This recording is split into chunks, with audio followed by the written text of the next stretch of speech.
여러분 안녕하세요. 이제까지 법의 일반 이론과 군형법을 공부했습니다. 군형법 각 칙에 해당하는 각종 범죄는 시간 관계상 전부 설명하지는 못했죠. 미처 설명하지 못한 범죄는 여러분 스스로 공부하길 바라겠습니다. 군형법전상 법전 5조 이후를 읽어보는 것도 의미가 있겠습니다. 지난 시간까지는 실체법인 군형법을 공부했습니다. 오늘부터는 절차법인 군사법원법을 공부할 것입니다. 실체법인 형법이 있고 형사소송법이 있듯이 군형법에도 그 실체법인 군형법과 절차법인 군사법원법이 있는 것입니다. 군사법원법의 의의와 소송의 주체, 재판 절차, 재판 결과의 집행 등을 공부할 것입니다. 군사법원이란 군사재판을 관할하는 법원이죠. 군사재판을 관할하기 위해서 설치한 형사특별법원을 말합니다. 형사재판만 하고 민사재판은 하지 않는다는 것이죠. 군사법원법이란 군형사소송에 관한 절차를 규정하는 법률입니다. 군 형사소송은 군인이나 군무원 등에 대해서 국가가 형벌법규를 구체적으로 실현하는 과정을 말합니다. 그 존재 형식, 즉 법원은 군사법원법이라는 법률이 기본입니다. 물론 형사 절차 관련 헌법 규정에 근거하는 것이죠. 헌법에 명시되어 있는 형사 절차 법정주의, 일사부재리 원칙 등도 군사 재판에 적용이 되는 것입니다. 그리고 헌법에는 군사법원에 관한 규정이 있습니다. 이와 같은 헌법도 군사법원법의 법원이 되는 것이죠. 그 이외에 법원 조직법, 군인사법, 군법무관 임용 등에 관한 법률 등도 군 형사 절차에 관한 법원인 것입니다. 군 형사 절차를 일반 형사 절차와 별도로 마련한 것은 군대의 특수성 때문이죠. 즉 군대 조직이나 군사재판의 특수성을 고려해서 군사재판을 신속 적정하게 하여 군기를 유지하고 군 지휘권을 확립하기 위한 것입니다. 군 형사소송의 운용상 인권 옹호와 공익 유지라는 상충되는 이해를 어떻게 조화시키는가가 관건입니다. 사회가 발전할수록 인권 옹호가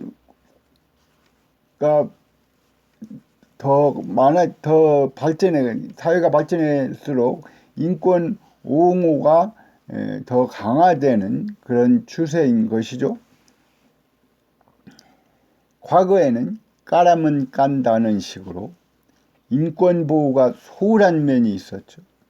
그래서 젊은이들이 군대 가기를 꺼리거나 미루는 것 아닌가요?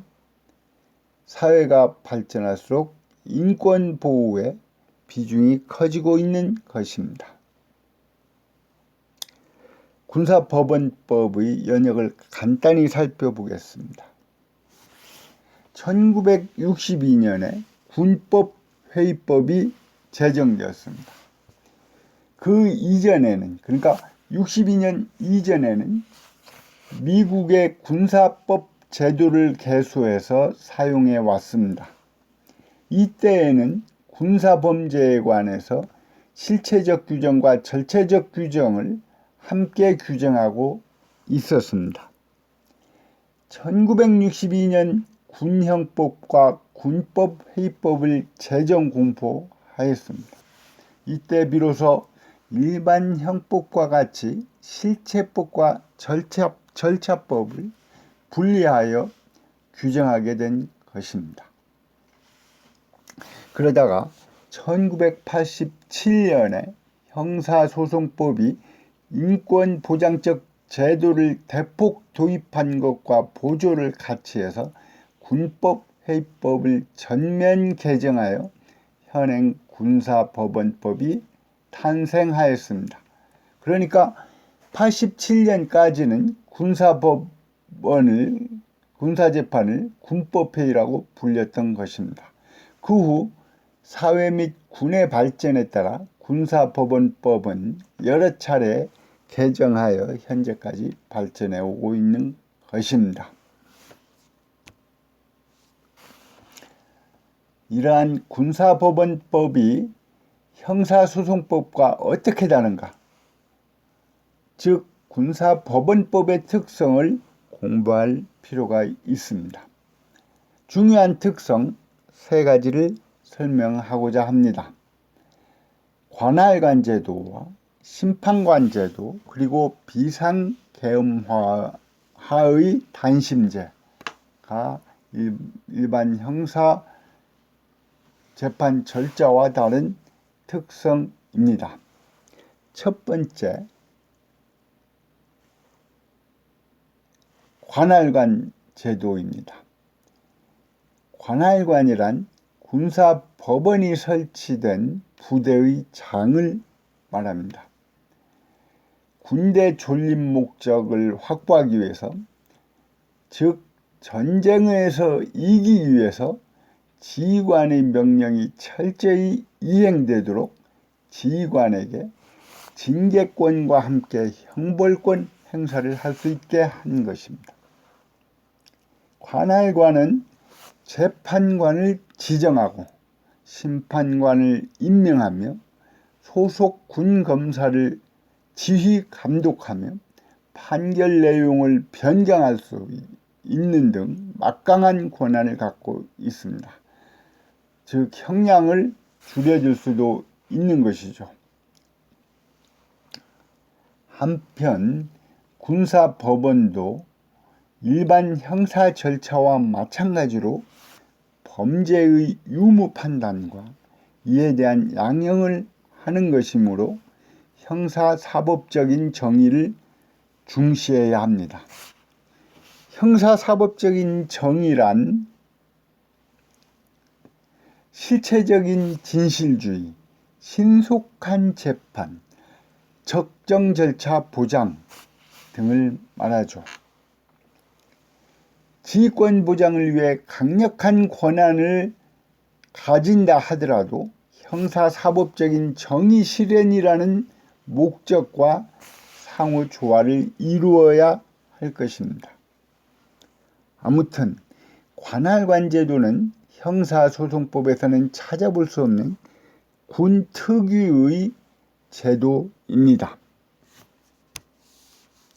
둘째 특성은 심판관 제도입니다. 군사법원의 재판관은 군 판사와 심판관으로 구성됩니다. 심판관은 법에 대한 소양이 있는 등 일정한 자격이 있는 장교 중에서 관할관이 임명합니다.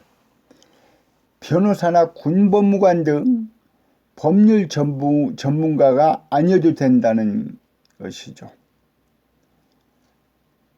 장교의 정의관을 재판에 관여시킴으로써 군의 실정이나 군사작전 체계에 부합하는 재판을 도모하기 위한 제도입니다.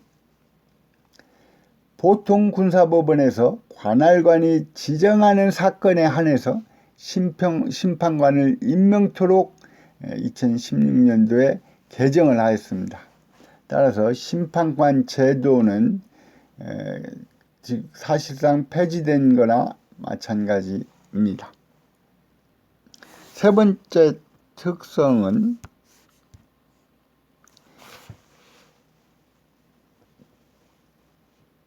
비상계엄하의 단심제입니다. 헌법 110조 3항에 규정되어 있는데요. 110조 4항에 규정되어 있는데요. 비상계엄하의 군사재판은 군인 군무원의 범죄나 군사에 관한 간첩죄의 경우와 초병, 초소, 유독, 음식물 공급, 포로에 관한 죄 중 법률이 정한 경우에 한하여 단심으로 할 수 있다. 다만 사형을 선고한 경우에는 그러하지 아니하다 라고 규정하고 있습니다. 비상계엄과 같은 긴급한 상황에서는 군사재판 절차도 군사작전 체계와 마찬가지로 신속하게 처리할 필요가 있겠죠. 그러나 헌법조항에 의한다 하더라도 단심제는 국민의 기본권인 재판 청구권에 대한 중대한 제한이라는 비판은 면할 수 없습니다.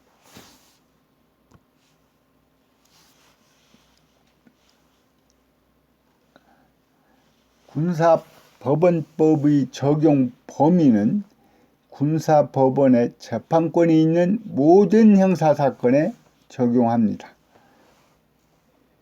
민간은 헌법에 정한 경우에 한하여 제한적으로 적용합니다. 형사재판만 적용하므로 민사, 행정소송 등은 군사법원이 하지 못합니다. 민간인이 군사법원의 재판을 받는 경우에는 헌법 27조 2항에서 규정하고 있는데요. 보면은 군인 또는 군무원이 아닌 국민은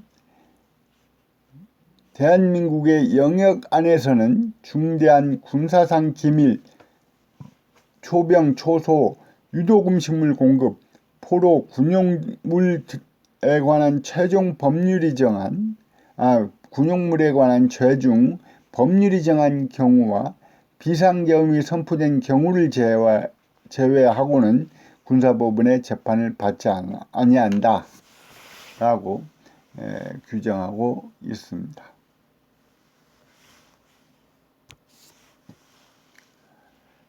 군사법원의 인적 적용 범위는 군사법원은 군인과 준군인이 범한 죄에 대해서 재판권을 갖습니다.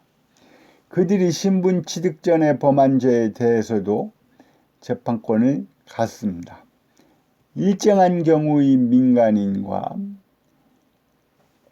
국군 부대가 관리하고 있는 포로 등도 군사재판에 재판을 받습니다. 일정한 경우의 민간이라면은 앞에서 설명한 헌법 27조에 규정되어 있다고 그랬죠.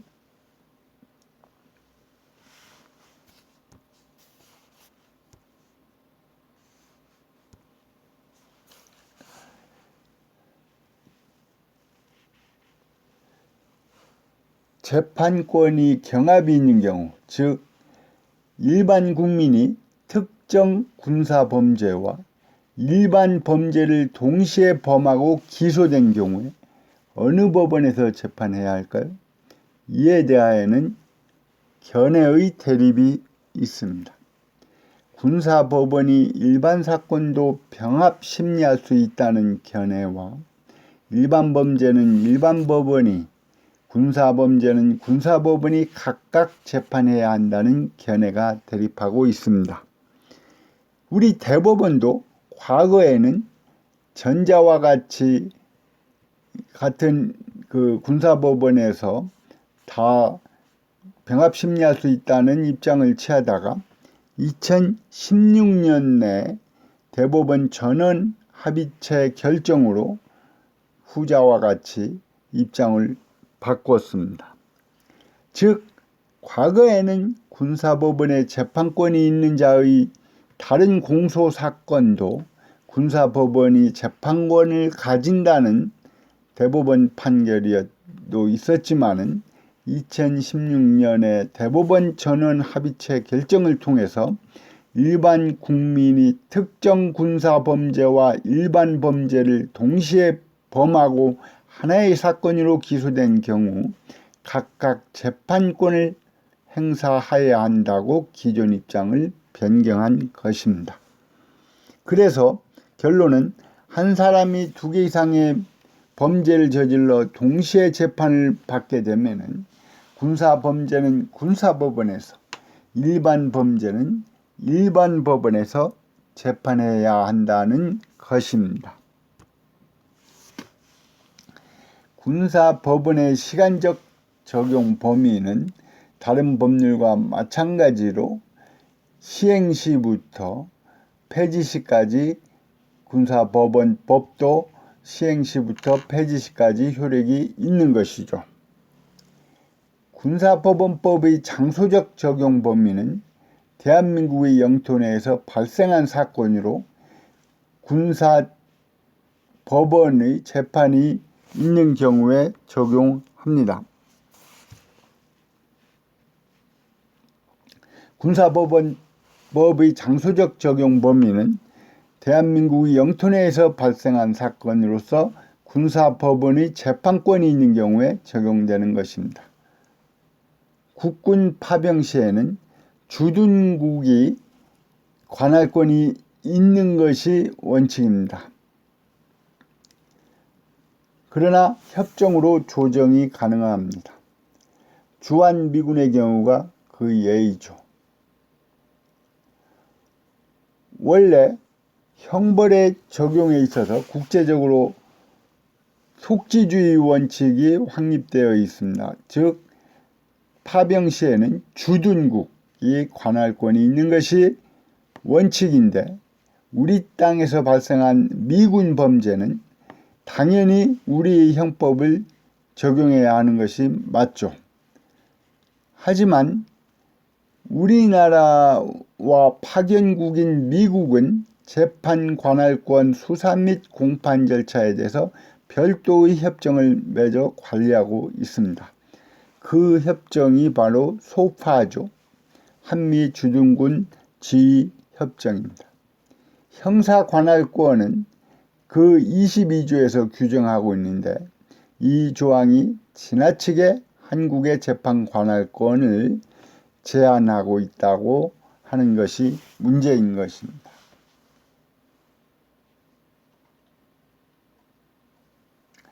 잠시 쉬어가는 의미에서 미군 범죄에 대해서 대표적인 것을 한번 기억해 볼까요? 먼저 이태원 살인 사건이 있습니다. 1997년 4월 3일 밤 10시경 햄버거 가게 버거킹 이태원점 좁은 화장실에서 당시 홍익대학교 학생인 조중필 씨가 살해당한 사건입니다. 미군 2명이 용의자인데 그중 1명이 미국으로 출국해버렸던 것이죠. 결국은 2016년 1심에서 1명은 살인죄, 또 다른 1명은 공모죄로 유죄 판결을 받았습니다. 여러분, 이태원 살인사건이라는 영화를 본 적 있나요? 이 영화 제작할 때만 해도 죽은 사람은 있는데 살인자는 오리무중이었던 답답한 상황이었던 거죠. 결국은 미국에 가 있는 피의자를 데려와서 다시 소송을 거쳐서 살인자로서 형벌을 가했지만 말입니다. 2002년에 일어난 미군 장갑차에 여중생 2명이 깔려 죽은 사건도 있었죠. 2002년 6월 경기도 양주 지방도에서 전투훈련을 하여 위에 이동 중이던 장갑차가 길을 걷고 있는 여중생 2명을 깔고 지나가 2명 모두 그 자리에서 숨진 사건입니다. 이 사고가 공무 중에 일어난 사고임을 이유로 동주천 캠프 내 미 군사법정에서 열린 군사재판에서 미군 2명 모두에게 무죄 판결을 내렸습니다. 곧바로 이들은 한국을 떠났고요. 이러한 너무도 비상식적인 재판 결과에 전 국민적인 반미 열풍을 불러오기도 했습니다. 잠시 쉬었다 하겠습니다.